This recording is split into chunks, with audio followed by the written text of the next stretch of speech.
Hi, welcome to my channel. My name is Sarah, and today I'm going to be talking about what it has been like to live in Fargo, North Dakota after moving here from Dixon, California.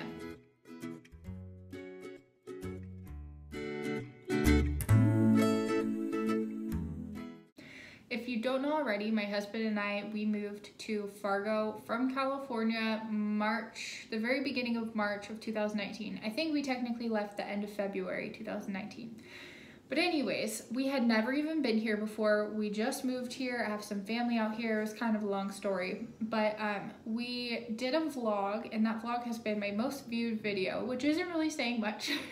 I have a really small channel, but it's been my most viewed video, and I've had somebody ask me if I would do a sort of follow-up after living here. And I thought that that was a pretty good idea, so I'm going to go ahead and do that. If you're thinking about living in North Dakota, Minnesota, or specifically Fargo, then I definitely recommend that you watch because it is another world out here if you have lived somewhere else your entire life. First, I want to start off with Fargo specifically, because living in Fargo, North Dakota is different than living in a small town of North Dakota or Minnesota, or it's different than living in even a larger town in northern North Dakota, because northern North Dakota's weather is even more cold than our weather here in Fargo. Fargo is southeastern North Dakota, and we are right on the border of Minnesota, so the city next to us is Moorhead, Minnesota.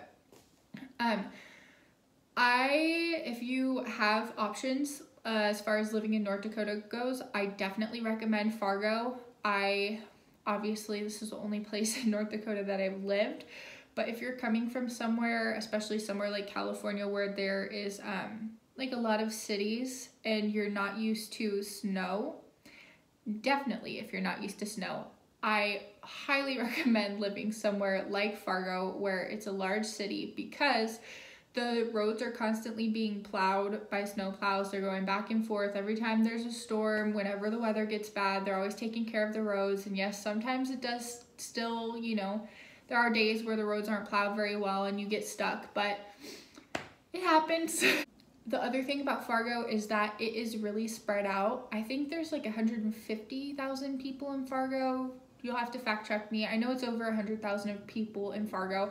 Moorhead is right next to us. That's another big city, but it's so spread out. Fargo is very spread out. So there are certain areas in Fargo where you feel like you're in a small town, or you feel like you're on the outskirts of town, but you're really not. And I think that that is really nice because you can have the luxury of having privacy, not being super close to all the traffic, while also not being out of town, if that makes sense. As far as how I experience the weather here in Fargo goes, this is our official first whole winter. It's February now, so obviously, we're not at the complete end of it yet, but we got here in February last year, so I thought that we would have a pretty good idea of how things are going to be. And if you don't know, last year and this year, so the winter of 2019, winter of 2020, two of the worst winters that they have had in like 60 years.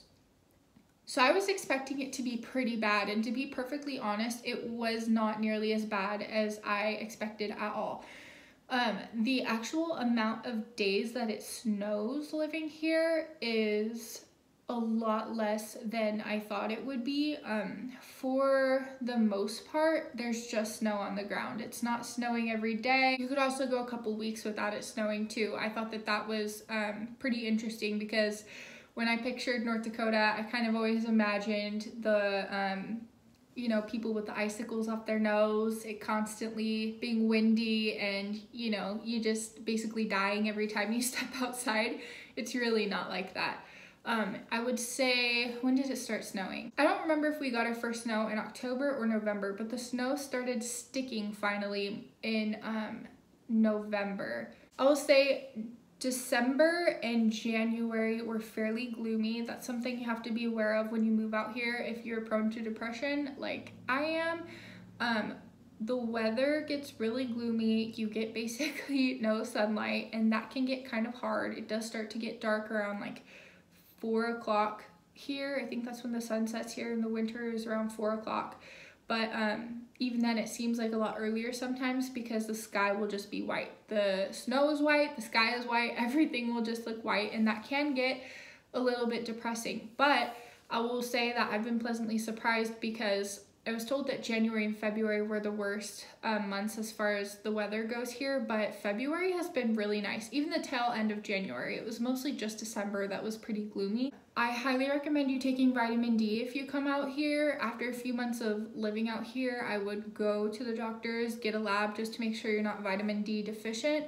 My husband and my mom had to get on prescription vitamin D after moving out here. I have not had a blood test yet, but I've just been taking vitamin D anyways. I probably should have a blood test. As far as existing in this kind of climate where it is very cold goes, my recommendation to you is to just layer. Every time I take my dog on a walk, I wear 2 pairs of pants.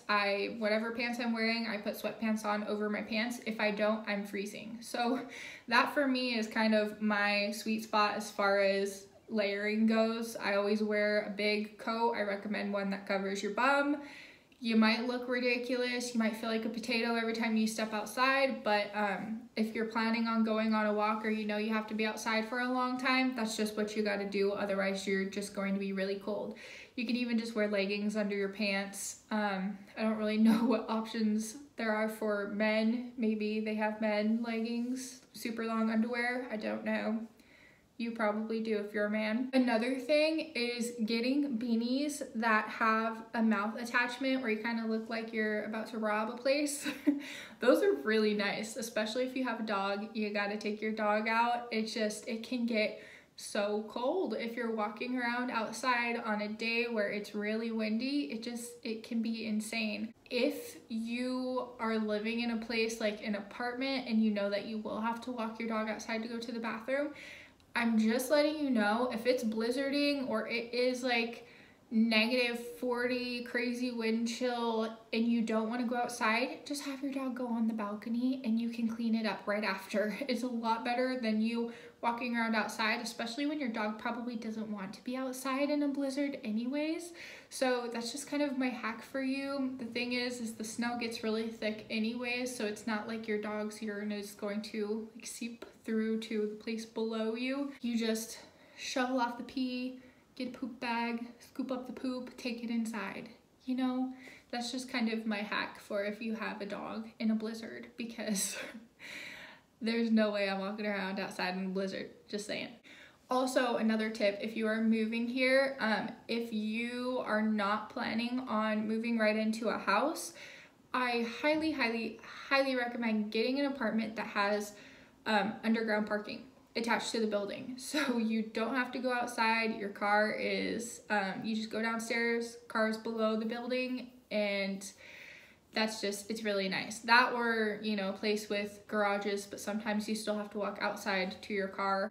Another thing about cars is that they salt the roads here, and the snow, it sticks to your car, you get salt on your car, cars rust. So living out here, you have to get car washes pretty frequently. I would say at least 2 times a month. That's what they recommend. I think they recommend once a week. We haven't. We have been doing it maybe once a month, which is probably kind of bad, but we haven't experienced any rust yet. So I just wanted to throw that out there if you're kind of budgeting or something, you know, adding the cost of getting car washes can add up. Another cool thing about living out here is that a lot of places have heat paid for. I enjoy that a lot in our apartment complex. Our heat is paid for. We only pay electric, and our electric out here is very inexpensive. I think it's about $30, maybe $40 in the winter, and then in the summer it's like double that. And coming from California, that's pretty nice, because honestly, living here during the summer, we keep our AC running at 62 degrees the entire summer, pretty much without turning it off. And in California, that would like give you a ragingly high PG&E bill. So I'm pretty excited about that. Totally just lost my train of thought because I got a message that was kind of important from somebody. But anyways, so yeah, electric, very affordable out here.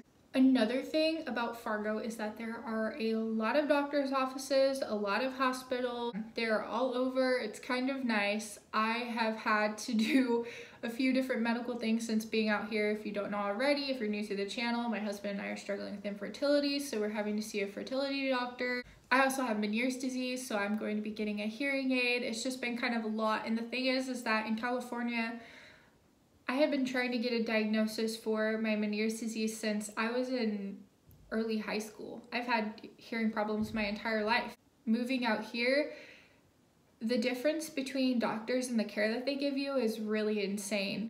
I think that in California, there is a lot more people. It's a lot harder to get into specialists on time. And living out here, you know, when I was going through testing for my Meniere's especially, they told me just call us and see, you know, if you're having an episode or something like that, just call, see if we can get you in. And they made accommodations for me and got me in right when I needed to, and that's how I got my diagnosis.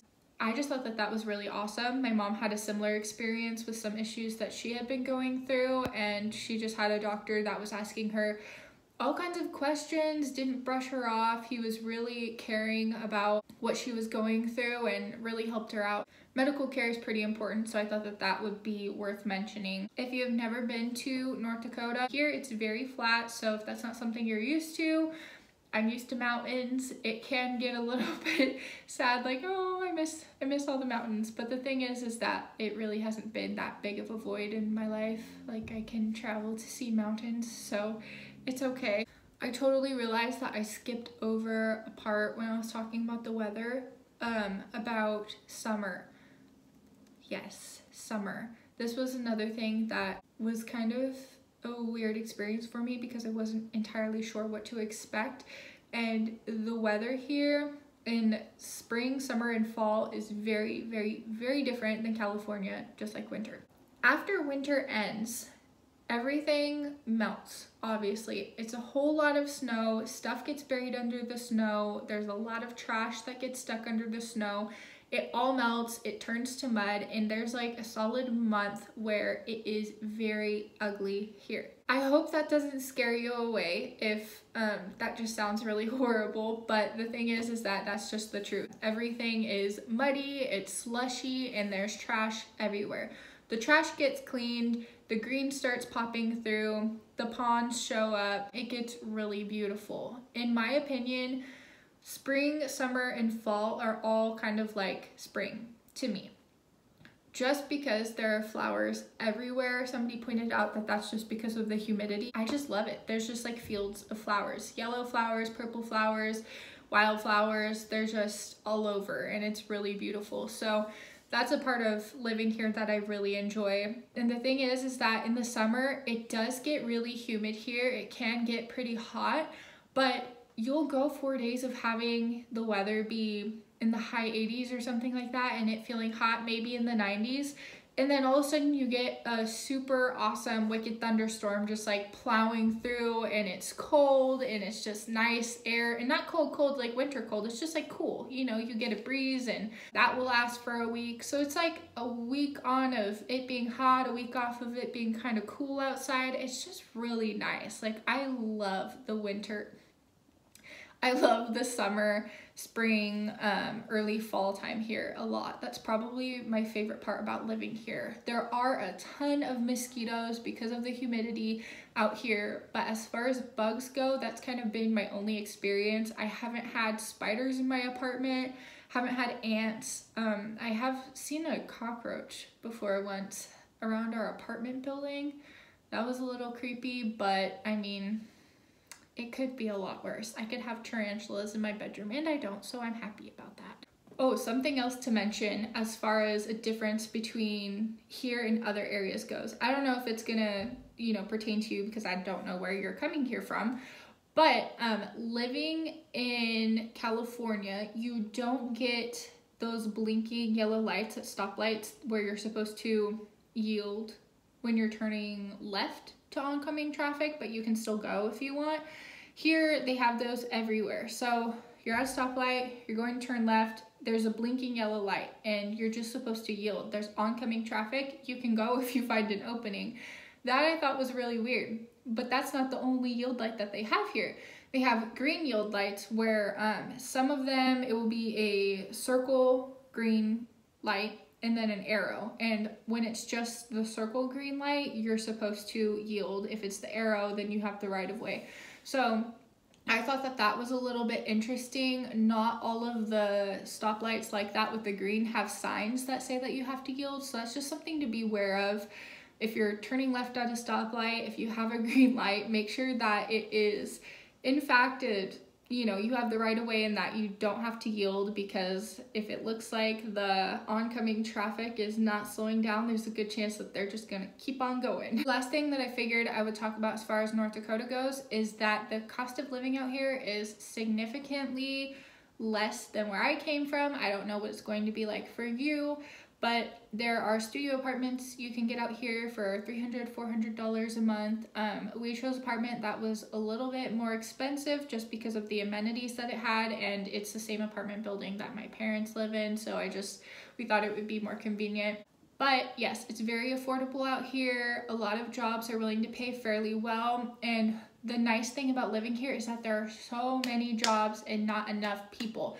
They are building apartments all over, and I feel like they're all half empty. I don't know, like if they're just expecting a whole bunch of people to move in or what, but they're just like popping up everywhere, and I don't see floods of people moving into Fargo. I don't know. I think that that is just strange. But there's a whole bunch of jobs here. There's a lot of opportunity here. And I think that that's nice. It's nice to live in an area where you have opportunity if you lose your job or something happens. You just have your options living out here. It's very affordable. The apartments are cheap, the houses are cheap, and I just enjoy it. It is more expensive in Fargo than it is in the surrounding areas in North Dakota. If you move to a smaller town, it's a lot more cheap, but then, you're farther away from the city, you might have to commute, you have to worry about the weather more. There's just kind of trade-offs, and you have to figure out what works best for you. I hope that this was helpful. I hope that this kind of gives you a good picture of what it's like to live here. If you have any questions at all, if there's anything you'd like me to add, just comment below. I will respond. I get to every single comment at this point. Just let me know if you have any questions, and good luck on your journey. Bye.